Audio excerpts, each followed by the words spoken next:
Hey guys, it's Maymay, and I cannot tell you how many times you guys asked me about the scan and cut. And I need some images for a mini album that I'm making, and they're fall images. And I have the Mintay Flora Book 3. I love this book.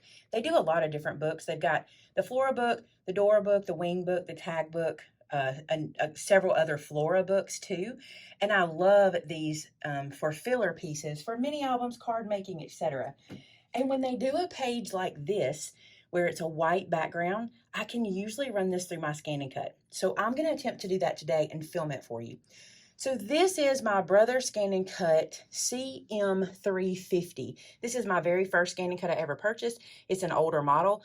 It's handy. It sits in my craft room and I just bring it right over when I need it. So to get started, this is a touch screen. And what I want to do is I want to touch scan. I know that because I'm scanning today. I'm not working with a pattern, okay? So I'm going to hit scan. Now here it's asking me, do I want to direct cut, scan to cut data, or scan to USB? Well, I want to directly cut what's on this mat, so these two are not an option for me today. Those are for another time. So I'm going to say direct cut. So here it's asking me, do I want to scan in color or black and white? If I were doing black and white, I could tap on the tools right there and change it to black and white, but we're going to leave it at color and tap OK. Now it tells me to press the start stop button to scan. Load the mat. So I'm going to press the mat in and hit this little button at the top. Now, I'm going to have it scan in just a second, but I want to talk to you about my tape situation. So my mat is demolished, y'all. I beat my mats up so bad, and I don't feel like stopping and cleaning it and resticking it today. So I'm using some purple tape to stick this image down as a safety precaution. So let's hope it works. All right, let's press start.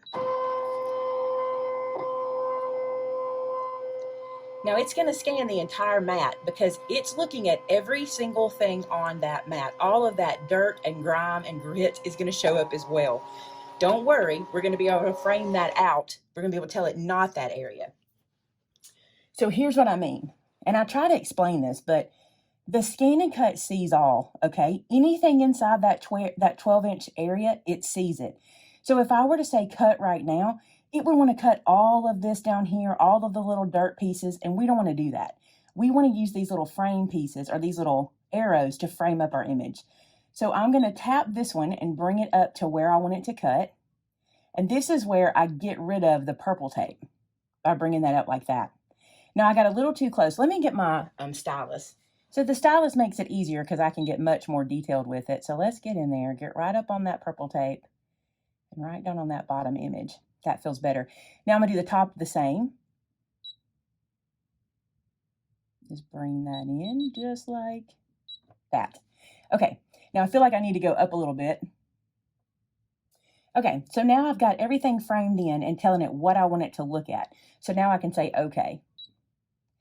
Now it's going to recognize these images, and this can sometimes take a second or two because it's looking at every single colored image on there. Okay, so it has recognized all those images, and I can see them here, but I'm noticing that that mushroom has kind of a hole cut out of it. There looks like a hole cut out of that pumpkin right there, and that just means it didn't recognize every single color. So what I'm going to do is I'm going to come right here where it says color 5. I'm going to max this guy out to 20. I want it to look for 20 colors. Okay, so we want high resolution. That's as high as it'll go. And now I'm going to tell it to I'm going to get a preview of that. So it has to recognize again, this time looking at more colors. Now that is better. I have no hole right here, no hole right there that I saw earlier, but I am seeing something that's kind of frustrating, and this is my fault. At the top, this mushroom is not being recognized, and that's because I put my paper too high.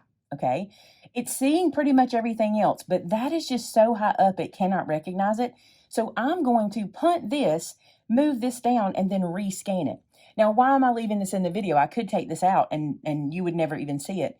But you may run across that and get frustrated, and I want you to see how I will fix it. So we're going to move this page down. So I've moved it down from the top, and I'm just going to do my scan all over again.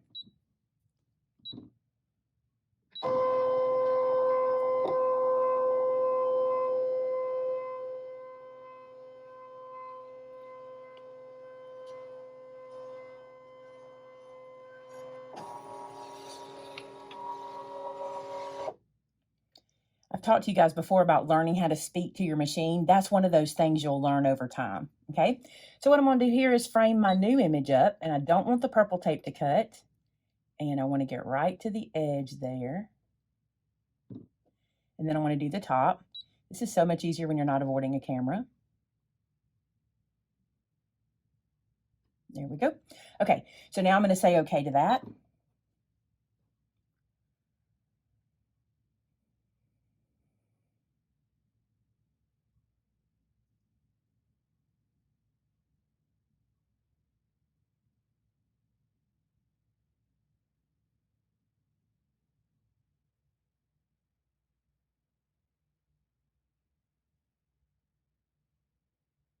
Okay, now even though I told it a while ago to look at 20 colors, it goes back to 5 as a default, and now I can really see it needs to see more color. So I'm going to bump that up to 20 again.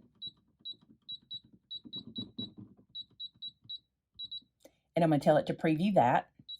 Now this is better, but I'm seeing right here that 3 images are being lumped together. But rather than do all of this over again, I'm going to let that be that way, and I'll just cut those apart by hand when they come off. The rest looks like it's going to cut pretty well, so I'm going to say okay. And here, I like to add one little outline. This is where you get that die cut looking offset. You'll tap that circle, and it's kind of preset for you. Let me show you. When I tap up or add, it goes to 0.04. That's the lowest I can do. Now I can go higher, but 0.04 is the smallest offset I can give it. Now because these are pretty close together, I don't think I should add another offset. I think if I did add, if I went up to 8, which is my next one, see how it starts to all blend together? I don't want to do that. So we're going to go back to 4, and I'm going to say okay. And now I feel pretty good about it. So I'm going to say okay again. And now it is processing. And now I tell it I want it to cut. Now draw is an option because you can also put markers in your scan and cut, but I want to tell it to cut.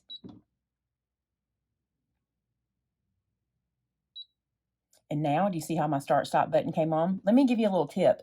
If something is not right, if the machine is struggling with something or something's not right on the mat, this won't light up green for you. It'll just tell you something's wrong and you have to fix it. But now that it's green, we can press start.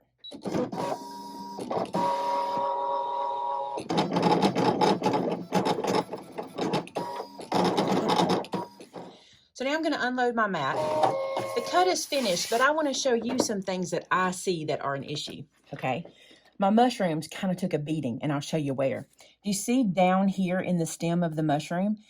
This is because this is a watercolor image, and it stops here and then picks back up. You can see how this one right here did it too. It literally almost goes away.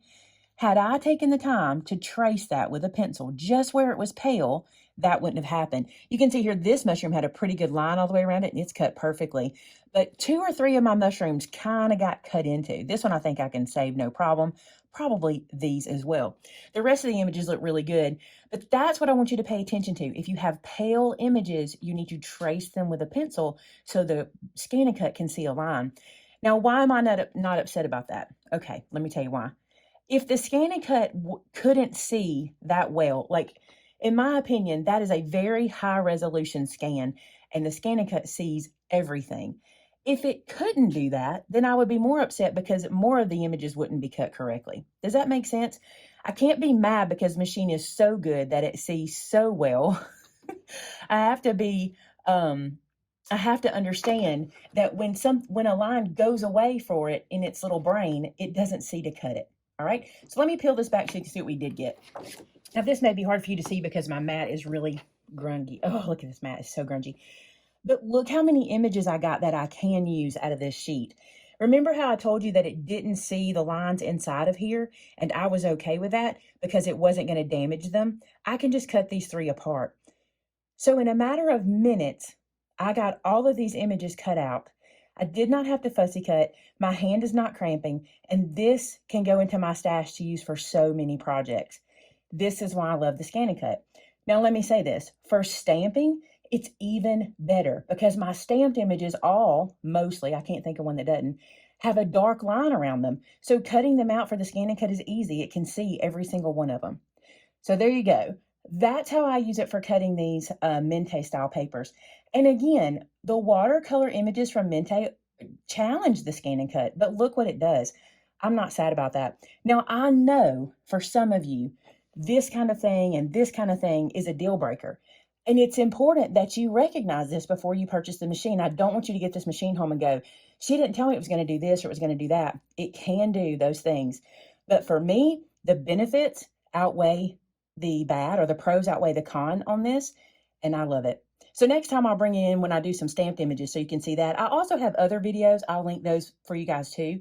But that's why I love it. So there you go. My brother Scan and Cut, cutting out Mintay. Have a good day, guys.